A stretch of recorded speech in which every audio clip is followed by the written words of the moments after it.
Hello again, welcome to True Love Talk. My name is Bridget Erhabor, and I'm excited again to have this time with you. The past few videos have actually been myself and my husband answering questions for both singles and married. So I encourage you to check it out. It has some very good, vital information, not just information, but the word of God that will help you in your relationships. So today I want us to talk about love's blessing. Yes. Did you know that there is a blessing out there that nullifies the curse that is at work in this world? You may say curse. Yes, absolutely. There is a curse out there. Sometimes people think that, oh, I was cursed by an old woman in the village, or I was cursed because I'm cursed because this curse runs in my family and things like that. But the truth of the matter is that anyone who doesn't have Christ in their life is actually cursed. But there is good news. There is good news. Anyone who receives Christ receives love. And along with that comes the blessing that overturns, nullifies completely any curse. And you and I can begin to live in the blessing of God. Absolutely. And this blessing goes from generation to generation to generation. That means that anyone who will believe and continue to believe, yes, will live in the love, in the blessing of love and all its trappings. So whatever it is that you can imagine, whatever power and ability that you think that you desire or that you expect to have, I have good news for you.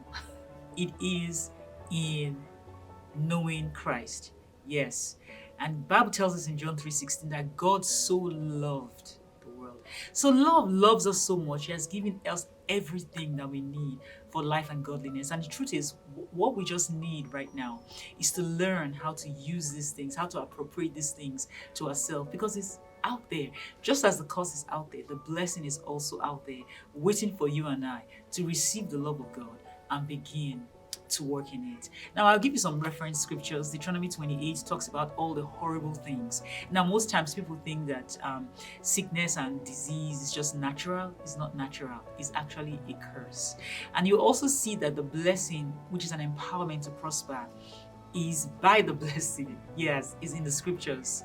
It's not just by chance. There is the power of God that is at work, that is causing the blessing to work on this earth, and you can be a part of that if you would choose love today. Why? How did this happen? Because Jesus in Galatians 3:13, the Bible tells us that he was hung on a tree.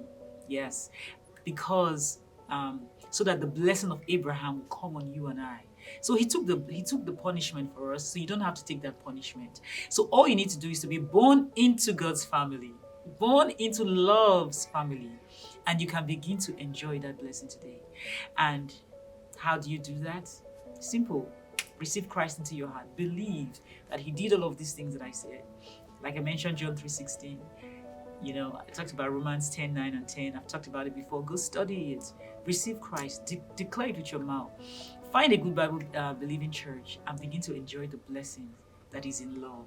Because this blessing never ends. It's from generation to generation. So until next time, I hope that you will enjoy the blessing of the Lord. Stay blessed.